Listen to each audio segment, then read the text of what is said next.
Di dalam sebuah coffee shop dekat kampus, rupanya Rian berada di dalam sana dengan seorang wanita yang sudah tidak asing lagi baginya. Lama juga ya kita tak jumpa Tan, hampir 3 tahun lebih. Ucapnya menatap tak percaya. Wanita tersebut hanya tersenyum tipis atas perkataan dari Rian. Iya, lumayan juga sih. Lantas bagaimana dengan kuliahmu sekarang? Emang bagaimana kabar Momi dan Dedimu? Tanya si wanita tersebut sambil menyeruput kopi espresso miliknya. Sedangkan Rian, ia lebih memilih menikmati minuman coklat hangat kesukaannya. Dedi dan Momi seperti biasa Tan, mereka berdua sibuk dengan perusahaan keluarga Dedi di Paris, dan entah kapan kembali ke sini untuk menjengukku. Bersama mereka, aku malah merasa kesepian, mendingan aku tinggal di sini bersama dengan Oma, Om Leon dan juga Tan. Seketika perkataannya terhenti di udara, sehingga membuat wanita di hadapannya semakin penasaran. Kenapa kau tidak melanjutkan perkataanmu itu, Rian? Tanyanya dengan mata menyipit. Tiba-tiba Rian menjadi gugup untuk melanjutkan perkataannya. Bersama dengan Tante Ayunda, Tan. Ucapnya masih gugup. Oh, jadi wanita itu namanya Ayunda. Nama yang bagus. Ucapnya berbohong, padahal dalam hatinya ia tidak terima atas semua kenyataan ini, dadanya seolah bergemuruh mendengar Leon sudah menikah lagi. Iya Tan, malah sebentar lagi Om Leon dan istrinya akan segera dikaruniai seorang anak. Gilep, apa, anak? Ucapnya tak percaya, ia sampai berdiri dan mengebrak meja di depannya, seketika pengunjung yang lainnya mulai memperhatikan ke arahnya. Sat. Di Tante, biasa aja dong ekspresinya, jangan kata gitu. Tegur Rian merasa malu. Kau tidak sedang berbohong kan Rian? Mana mungkin Leon berubah menjadi pria yang subur? Sungutnya tak percaya. Nah itu dia Tan, aku yakin kalau wanita itu telah membohongi Om Leon, dan asal Tante tahu kalau Om Leon itu menikahi wanita seumuran denganku dan yang lebih gilanya lagi, wanita itu adalah cinta pertamaku, aku begitu mencintainya. Jawabnya sampai mengepalkan tangan. Kini sosok wanita tersebut semakin pusing atas perkataan dari Rian. Kenapa bisa jadi seperti ini sih? Kacau. Keluhnya sampai memijit pelipis. Selama dalam perjalanan, tiba-tiba Leon membelokkan mobilnya ke salah satu coffee shop yang letaknya tidak begitu jauh dari kampus. Loh, kok ke sini sih? Aku kira kita langsung pulang. Keluhannya sambil memperhatikan tempat tersebut. Kepalaku lagi pusing dengan pekerjaan di kantor, sepertinya meminum kopi sambil ditemani istri tercinta bukanlah ide yang buruk. Leon sampai melemparkan senyum manisnya ke arah Ayunda. Baiklah, yang terpenting, suami tercintaku ini bahagia. Jawabnya sengaja ingin menggoda. Istri kecilku ini rupanya sudah pandai menggombali suaminya sendiri, baguslah I like it. Kemudian Leon memarkirkan mobilnya di area parkiran coffee shop. Tak lama keduanya bergegas masuk ke dalam, dan Leon sudah tak sabar menikmati kopi americano yang menurutnya bisa menghilangkan rasa pusing di kepalanya selain bercinta dengan istri tercintanya. Kehadiran Leon dan Ayunda tanpa disengaja diketahui oleh Rian dan wanita misterius yang sedari tadi bersamanya. Tan, kita harus segera pergi dari sini. Ajaknya sambil mencoba menyembunyikan wajahnya dengan sebelah tangannya agar tidak ketahuan. Loh memangnya kenapa Rian? Kau aneh sekali. Ucap wanita tersebut tak paham maksud dari Rian. Tante lihat tempat duduk sebelah pojok dekat jendela, siapa yang ada di sana? Tunjuk Rian ke arah tempat tersebut. Dan saat wanita misterius itu mengalihkan netranya ke arah yang ditunjukkan oleh Rian, ia kaget tak percaya. Leonard, kaukah itu? Kenapa kau semakin mempesona saja? Lantas apakah wanita yang masih belia itu adalah istrinya? Tanyanya kepada Rian. Yups, betul sekali Tan, dialah Ayunda Maharani, wanita yang sampai saat ini masih berlabuh di hatiku.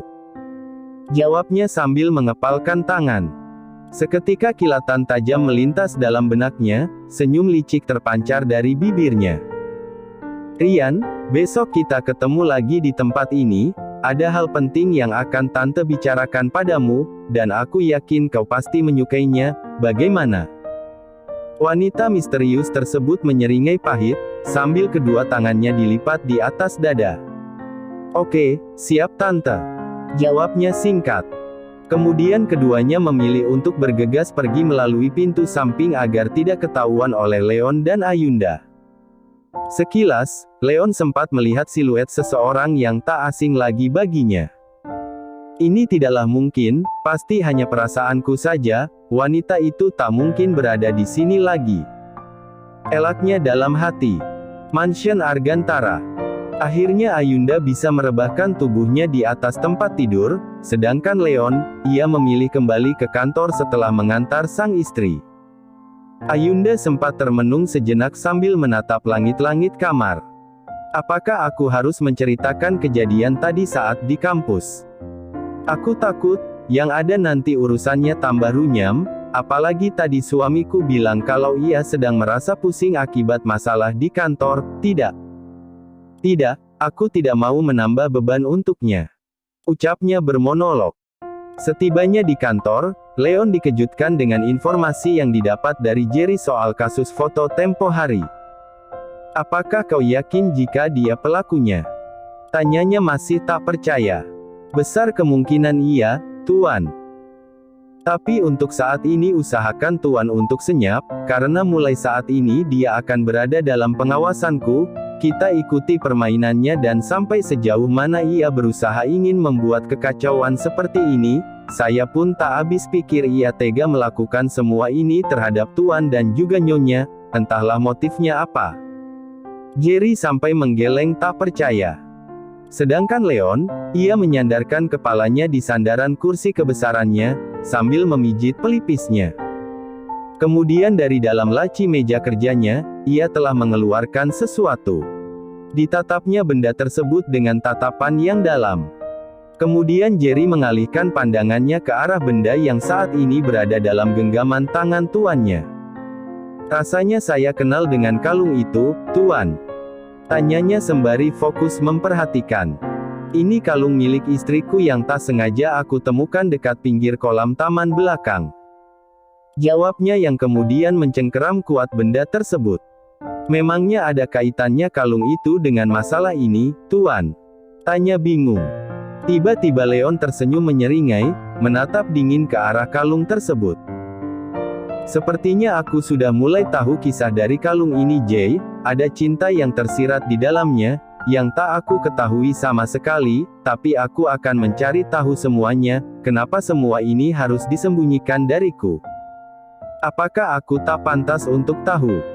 Leon sampai mengepalkan tangan karena menahan rasa kecewa dan amarahnya.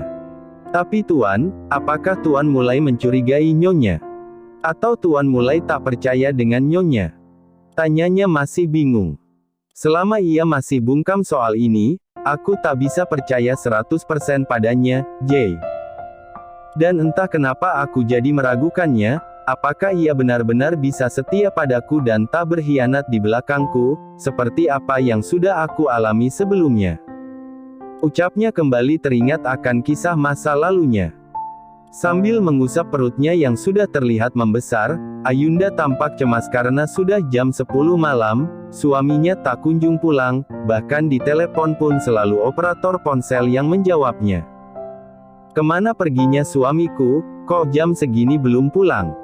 monolognya sembari berdiri menghadap jendela kamar. Tak lama yang ditunggu pun datang, rasa cemas yang sedari tadi menghantui kini telah sirna. Namun kali ini ada sesuatu yang berbeda dari Leon, sikapnya seolah berubah menjadi dingin terhadap sang istri. Ayunda sempat merasa heran, namun ia tetap berpikir positif jika sikap suaminya yang seperti itu pasti karena urusan kantor dan adanya suatu masalah. Kemudian Ayunda menyiapkan piyama untuk Leon, di mana saat ini Leon sedang berada di dalam kamar mandi. Sekitar 30 menit kemudian, akhirnya Leon selesai membersihkan diri. Ia keluar dari dalam kamar mandi hanya menggunakan handuk kimono. Kemudian ia meraih pakaian yang sudah disiapkan oleh Ayunda di atas ranjang tempat tidurnya. Kali ini tak ada percakapan di antara mereka berdua. Setelah itu Leon bergegas naik ke atas ranjang tempat tidur. Ayunda benar-benar dibuat heran dengan sikap dingin suaminya yang secara tiba-tiba, biasanya Leon selalu memeluk dan menciumnya dikala ia pulang bekerja, tapi kali ini Ayunda tak mendapatkan itu semua. Akhirnya Ayunda naik ke atas ranjang tempat tidur dan menempatkan tubuhnya di samping suaminya, dan kali ini Ayunda lebih memilih tidur miring ke kanan, dan membelakanginya. Perasaannya benar-benar dibuat cemas akan sikap dingin suaminya, ia pun sampai tak bisa memejamkan kedua bola matanya. Sedangkan Leon, ia sesekali melirik ke arah Ayunda dengan ekor matanya. Apakah sikapku sudah sangat keterlaluan ya?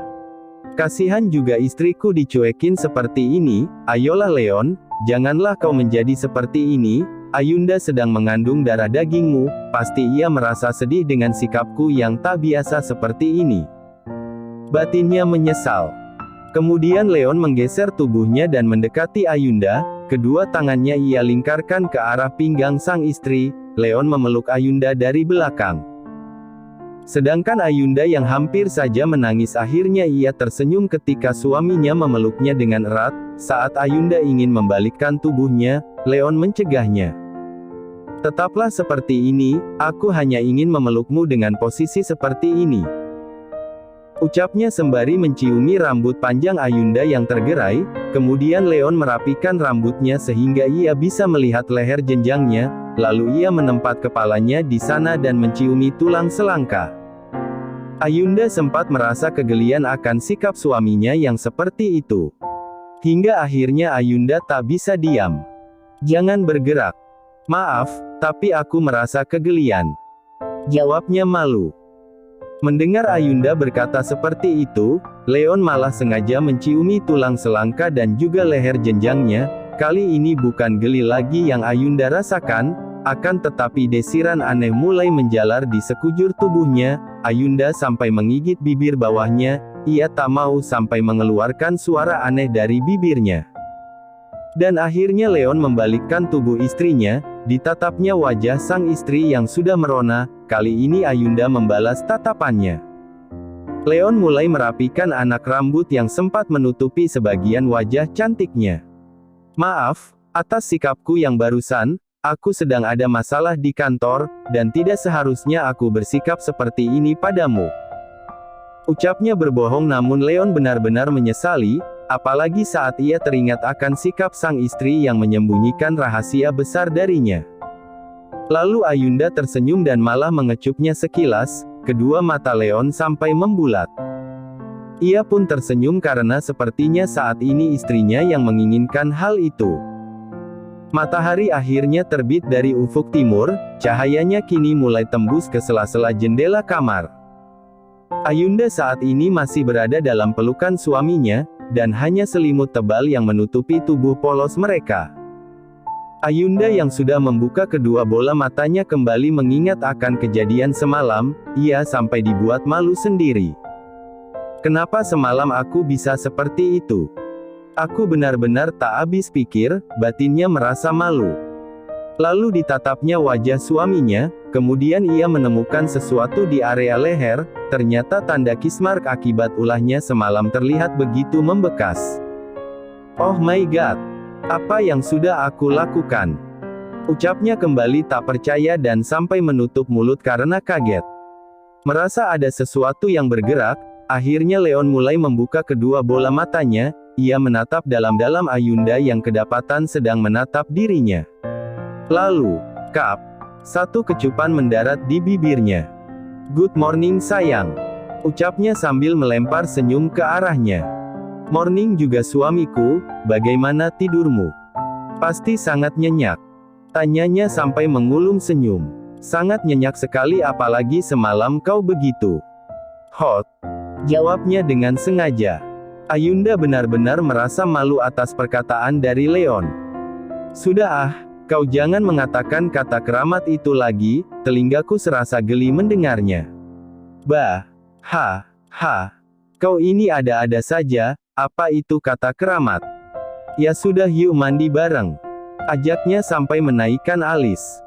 Kali ini Ayunda tidak menolaknya, ia hanya mengangguk malu. Setelah selesai mandi bersama, kini keduanya pergi menuju ruang makan, di mana sudah ada Nyonya Sandra dan juga Pak Panji di sana yang ternyata sedari tadi sudah menunggunya. Melihat pasangan dua sejoli yang selalu terlihat harmonis, baik Nyonya Sandra dan Pak Panji, keduanya terlihat bahagia. Oma itu bahagia sekali melihat kalian yang selalu harmonis dan akur, teruslah seperti ini sampai kalian menua nanti. Ucap Nyonya Sandra yang ikut berbahagia. Tak lama Rian datang sambil membawa tas ransel miliknya. Kemudian ia duduk di kursi meja makan tanpa menyapa mereka semua. Dari raut wajahnya, Rian terlihat seperti sedang kesal, bahkan ia menatap dalam omnya sendiri dan ia menemukan sesuatu di sana, yakni dua tanda kiss mark yang begitu terlihat nyata. Intinya Rian sangat cemburu akan keharmonisan omnya dengan Ayunda. Dan kali ini Leon tak memperdulikan sikap Rian yang seperti itu, ia pun bersikap cuek. Setelah selesai sarapan pagi, Pak Panji meminta izin untuk kembali ke rumahnya yang sedang dalam tahap renovasi. Loh, kenapa ingin pulang, Pak Panji? Di sini saja dulu, ucap Nyonya Sandra berupaya mencegah. Maafkan saya Nyonya, bukannya saya tidak betah berada di sini, tapi saya juga tidak mau merepotkan keluarga menantuku, dan saya juga ingin melihat keadaan rumah. Jawabnya merasa sungkan. Baiklah kalau itu maumu, aku tidak bisa memaksa, tapi lain kali sering-seringlah datang ke sini, aku pasti akan merindukan saat kita mengobrol sambil menikmati teh di taman belakang. Ujar Nyonya Sandra yang tiba-tiba saja murung. Baiklah Nyonya, saya janji akan sering datang ke sini untuk menemui putriku dan juga Nyonya. Ayah yakin mau pulang? Tanya Ayunda tak percaya. Iya nak, ayah pulang dulu ya, mau melihat kondisi rumah, kamu baik-baik di sini bersama dengan suamimu. Ujar sang ayah. Hati-hati ayah, nanti sopir akan mengantar ayah pulang ke rumah. Jawab Leon menatap ayah mertuanya. Terima kasih ya nak Leon. Jawabnya dengan tulus. Setelah menjalani 3 kelas sekaligus, Ayunda mulai merasa kelelahan, mungkin dikarenakan ia sedang berbadan 2. Setelah beristirahat sejenak ia pergi ke perpustakaan untuk mengerjakan beberapa tugas yang harus segera dikumpulkan setelah jam makan siang. Beruntungnya Ayunda tidak begitu mengalami kesulitan dalam hal teori, dan untuk besok ia akan memulai kelas praktek. Sungguh momen yang sudah ia tunggu-tunggu.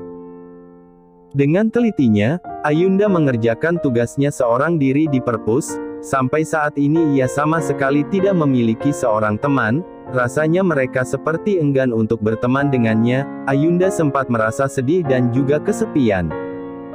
Ternyata cukup sulit beradaptasi di tempat baru. Ayo Ayunda semangat menggapai mimpi, tak usah pedulikan mereka, pikirkanlah dirimu sendiri. Ucapnya bermonolog.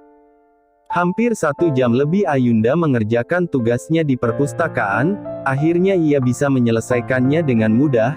Kali ini suasana perpustakaan mulai ramai, Ayunda yang berpapasan dengan mahasiswa lain, ia mencoba untuk menyapa dan melemparkan senyum ke arah mereka, namun apa yang ia dapat? Para mahasiswa seolah jijik saat menatap padanya. Alhasil Ayunda kembali bersikap murung, dan terlintas di dalam benaknya bahwa ini semua ada kaitannya dengan Laura. Tak lama ia bertemu dengan Yosua, beruntungnya Yosua menyapanya dan bergegas menghampiri. Sudah selesai dengan tugasnya, Yu? Tanyanya seraya melempar senyum ke arahnya.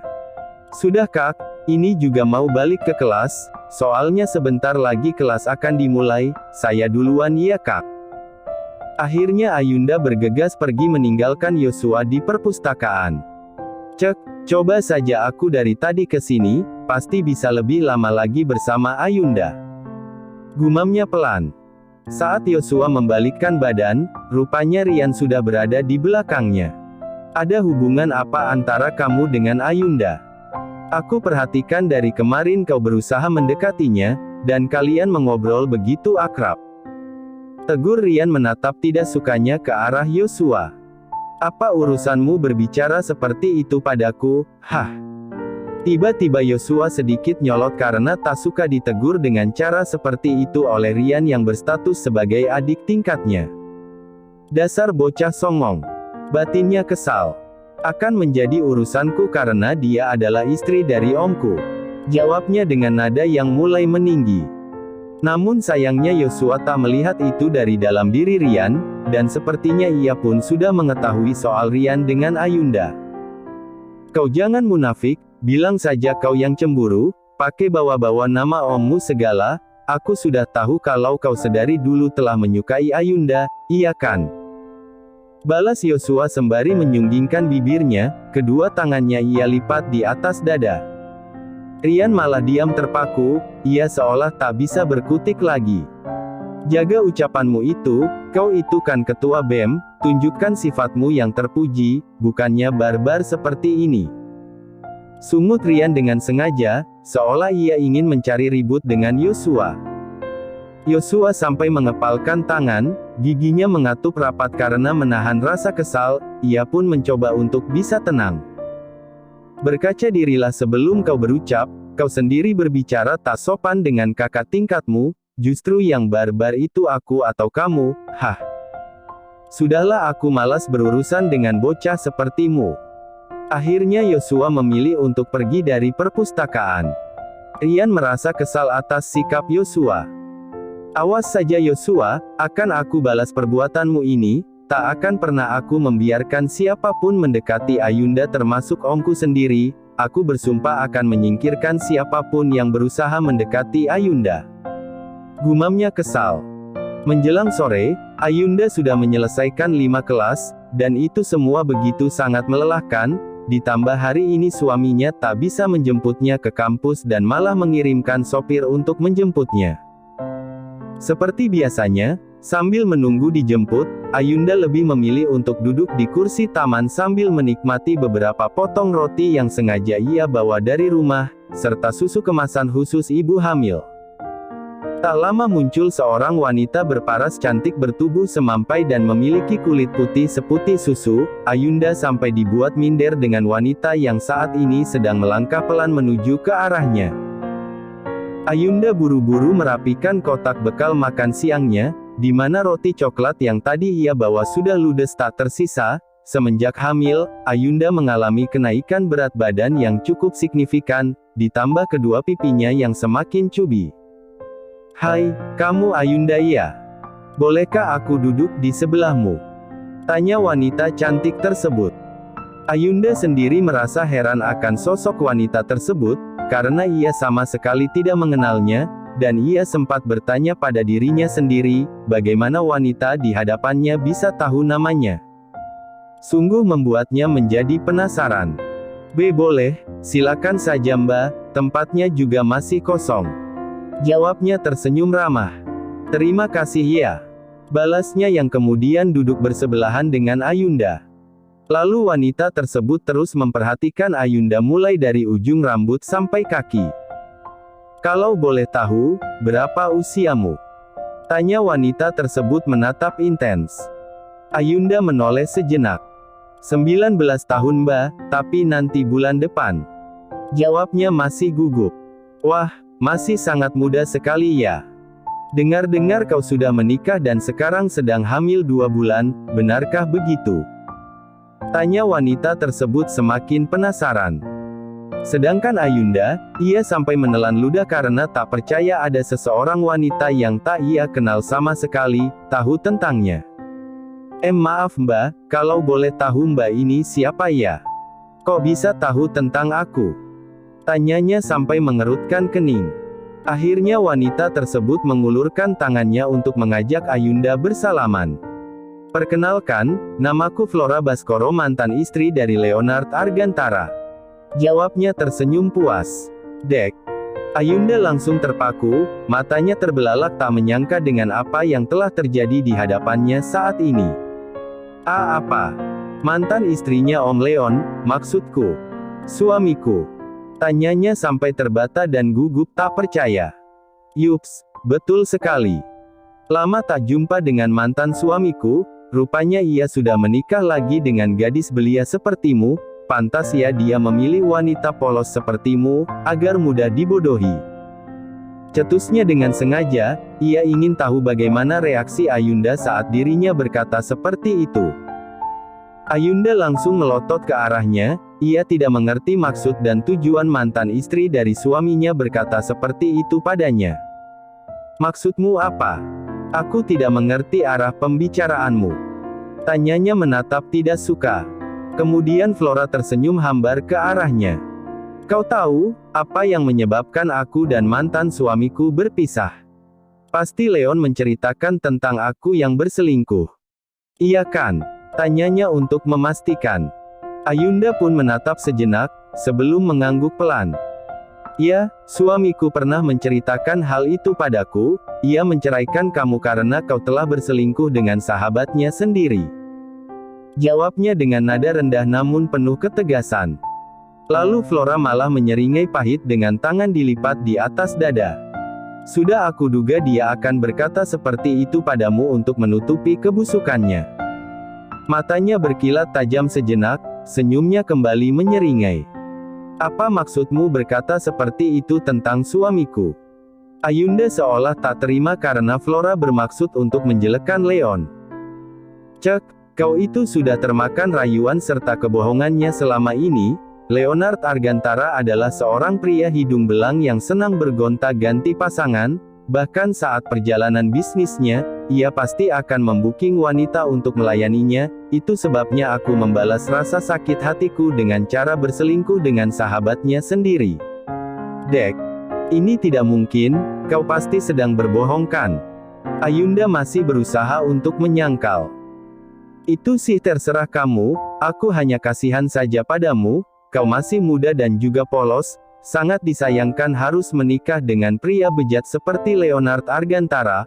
Oh iya, ada satu lagi selingkuhan dia sampai saat ini, wanita itu adalah Evelyn, dia adalah wanita pengkhianat." Sungutnya begitu puas.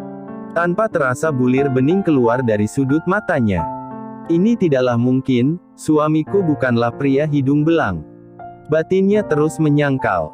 Terima kasih sudah menonton, guys. Jangan lupa klik like jika kalian menikmati cerita ini, subscribe untuk update konten seru lainnya, dan tinggalkan komentar di bawah tentang apa yang kalian pikirkan atau cerita apa yang ingin kalian dengar selanjutnya. Dukungan kalian sangat berarti. Sampai jumpa di video berikutnya.